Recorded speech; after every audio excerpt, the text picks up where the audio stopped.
Bom dia, boa tarde, boa noite. Nosso papo de hoje é sobre táticas defensivas. Já falamos aqui em nosso canal sobre as formações básicas e hoje vamos mostrar para você tudo o que você precisa saber sobre a cobertura 1. Bora pro campo?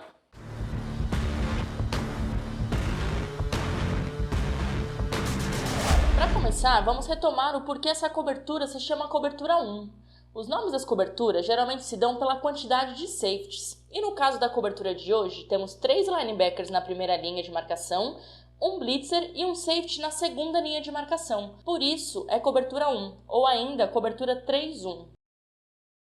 Essa defesa é mais forte e agressiva na primeira linha e, por isso, pode ser utilizada em primeiras descidas, em jogadas para poucas jardas ou contra-ataques que atacam bastante a primeira linha defensiva com passes e corridas na zona curta e média do campo.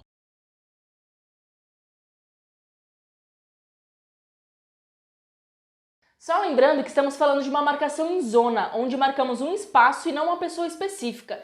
Então a defesa precisa estar bem posicionada, dividindo bem o campo com um propósito, para tentar diminuir os gaps, os espaços que deixa ali para o ataque. Mas bora lá, vamos voltar para o campo.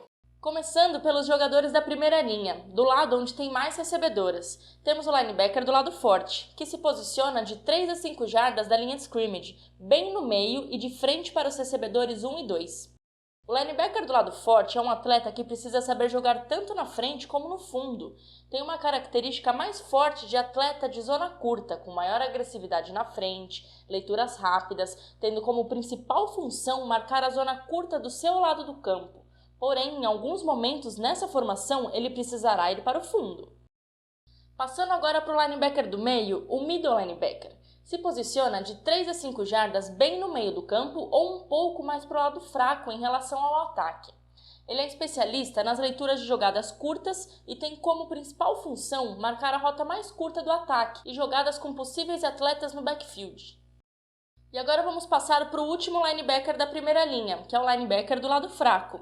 Ele se posiciona na frente do recebedor do lado fraco ou um pouco mais para fora dele, a uma distância de 3 a 5 jardas mais ou menos, e de preferência em uma postura lateral, com as costas para a sideline e com o peito voltado para dentro do campo. Ele também é um atleta que precisa saber jogar tanto na frente como no fundo, já que nessa formação ele precisa cobrir a zona curta e a zona funda do seu lado do campo.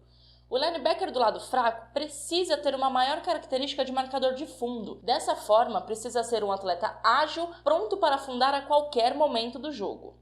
Mas, se você tem na sua equipe linebackers com características parecidas, você pode separá-los entre direita e esquerda. E eles precisam ficar atentos às regras da formação, porque cada hora eles podem estar com uma função. Agora, se você enxerga essas diferenças de características em seus defensores e optou em separar para o lado fraco e forte, o posicionamento inicial deles será baseado na formação do ataque. Agora vamos falar dos atletas que iniciam na segunda linha de marcação. Começando pelo safety, que se posiciona de 7 a 10 jardas mais para o lado forte em relação ao ataque, bem na frente do recebedor do meio, o slot. É um atleta especialista em marcações fundas e tem como principal função marcar toda a zona funda do campo. Ele é o último atleta da defesa e nunca pode deixar ninguém nas suas costas. E temos ainda o blitzer, que apesar de não marcar na segunda linha, a sua posição inicial é lá. Ele se posiciona a 7 jardas da linha de scrimmage e um pouco para a diagonal, podendo ser do lado do braço bom do quarterback ou do lado fraco da jogada, e tem como função principal atrapalhar o quarterback. Agora que você já sabe sobre o posicionamento inicial e as funções de cada defensor, vamos falar sobre a chave de leitura, que é a parte mais importante para colocar essa cobertura em prática. Vamos começar falando dos atletas que jogam do lado forte. A primeira coisa que precisamos entender é que as chaves primárias são as primeiras leituras que cada posição terá que fazer após o snap, mas isso não quer dizer que seguirá essa chave para sempre. Começando pelo linebacker do lado forte, que tem sua chave primária os 2 recebedores que estão à sua frente, ou seja, os recebedores do lado forte. E as principais regras dessa posição são: se o recebedor fizer uma rota curta, o linebacker continua na sua zona curta. Se 2 recebedores fizerem rotas curtas, ele continua na zona curta e caso essas 2 rotas sejam na sua zona, ele precisará marcar os 2 recebedores. Se um dos recebedores fizer uma rota longa e o outro uma curta, ele deixa a primeira rota longa para o safety e se mantém na zona curta. Agora, Se os dois recebedores fizerem uma rota longa, ele precisa afundar para ajudar o safety. Além de tudo isso, ele precisa ainda ficar atento para possíveis rotas vindas do lado fraco para a sua zona.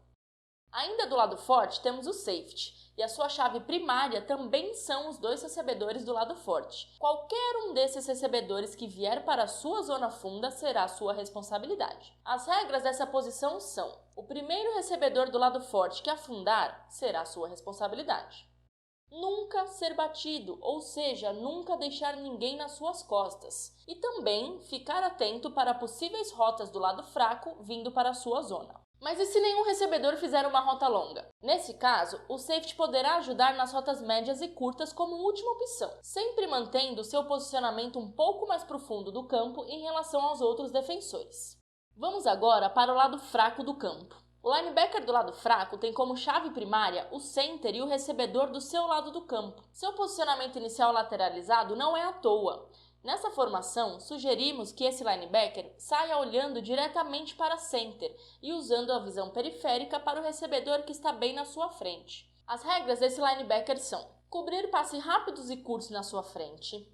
Caso algum atleta da sua chave primária faça uma rota para o fundo, afundar imediatamente, mesmo que essa rota não seja para o seu lado do campo. Ele precisa afundar para ajudar o safety. E também ficar atento para possíveis rotas vindas do outro lado do campo para a sua zona. Já o middle linebacker tem como chave primária os três recebedores que estão mais próximos dele: o slot, o center e o aberto do lado fraco. Essa é uma das posições mais difíceis de leitura, pois já no início sua chave primária tem mais recebedores. E ele também precisa ficar atento caso tenha alguma formação de ataque com algum recebedor no backfield. Seu posicionamento inicial um pouco mais para o lado fraco também não é à toa. Ele já se posiciona nesse local, pois tem grandes chances do linebacker do lado fraco afundar logo no início da jogada, e o middle linebacker precisará cobrir essa zona curta. Lembrando também que o linebacker do lado forte tem a possibilidade de afundar em um segundo momento, então o middle precisa estar apto para cobrir a zona curta do lado forte também caso isso aconteça. É ou não é a posição mais difícil para leituras? As regras dessa posição são: cobrir a rota mais curta, ajudar na zona curta do lado fraco, ajudar na zona curta do lado forte e afundar somente se todos os recebedores afundarem. Agora vamos para a nossa última posição, que é o blitzer, que tem como chave principal o quarterback. As regras dessa posição são: ir na direção do quarterback e marcar ele até o fim. Mesmo se ele passar a bola para um possível segundo lançador, o blitzer continua na marcação individual do quarterback. Caso aconteça uma jogada de corrida, o blitzer pode abandonar o quarterback após o corredor ultrapassar a linha de scrimmage para ajudar na jogada. E muito importante, nunca desistir da jogada. Ele pode ser a última chance de evitar um touchdown. E como tudo isso funciona na prática, vamos dar agora alguns exemplos de jogadas e possíveis ajustes. Então vamos para a primeira jogada. Começando pelo lado forte. Nele, temos uma rota curta e uma longa. Então, o linebacker acompanhará a slant out, que é curta, e o safety a fly, que é longa. Já do lado fraco, também temos uma rota curta e uma longa, fazendo com que o linebacker do lado fraco suba para acompanhar a corner do center e o middle fique com a slant in. Agora na jogada 2, teremos um cruzamento dos dois lados do campo. Olhando para o lado forte primeiro, temos duas rotas longas que carregam os marcadores para trás, fazendo com que o linebacker precise subir para ajudar. Nesse caso, eles podem manter a marcação no recebedor mais próximo a eles, ficando o linebacker com o WR aberto na post e o safety com o slot na corner. Já no lado fraco, como as duas rotas são curtas e cruzam entre si, o linebacker do lado fraco e o middle não precisam trocar de lugar, apenas trocam a marcação nas rotas. A jogada 3 é um pouco mais simples de ler, pois os dois lados têm uma rota longa e uma rota curta sem cruzamentos. Nesse caso, o linebacker do lado fraco marca a rota post, o middle ajusta para o lado fraco, acompanhando a slant out, o safety mantém na post da slot e o lado forte fica na curl. Nosso último exemplo é a jogada 4. Do lado forte, a primeira rota longa vai automaticamente para o safety, fazendo com que o forte acompanhe a rota do slot que inicia na zona curta, mas depois, como ele sabe que a segunda rota longa é sua, precisa afundar mantendo a marcação. Já do lado fraco, o linebacker precisa afundar rapidamente para o meio do campo para cobrir a rota fly da center, E por fim, o middle permanece acompanhando o recebedor aberto que cruza toda a zona curta do campo. Demos alguns exemplos agora de jogadas e possíveis ajustes. Além de tudo que a gente já ensinou para vocês, tem um ponto muito importante para uma defesa em zona ser efetiva, que é a comunicação. E ela tem que estar presente o tempo todo e pode ser verbal ou visual. A comunicação verbal pode ser utilizada em qualquer momento do jogo. Basta você combinar com a sua equipe palavras-chave para dar sempre certo. Pode ser passou, afundei, fiquei, chamar pelo nome, o que for interessante para vocês. Já a comunicação visual é utilizada geralmente para trocas de marcação. E uma regra legal para facilitar esse tipo de comunicação é você olhar para o seu colega de defesa. Então, se você olha para ele está de frente para você, olhando para você, a troca pode acontecer. Já se ele estiver de costas para você, a troca não vai acontecer e você terá que acompanhar o recebedor até o final. Ufa, acabamos! E aí, o que você achou sobre a cobertura 1? Tem bastante detalhes e bastante coisas para estudar e depois colocá-la em campo. Fique ligado que já já vamos falar sobre outras coberturas aqui. É isso aí, tchau!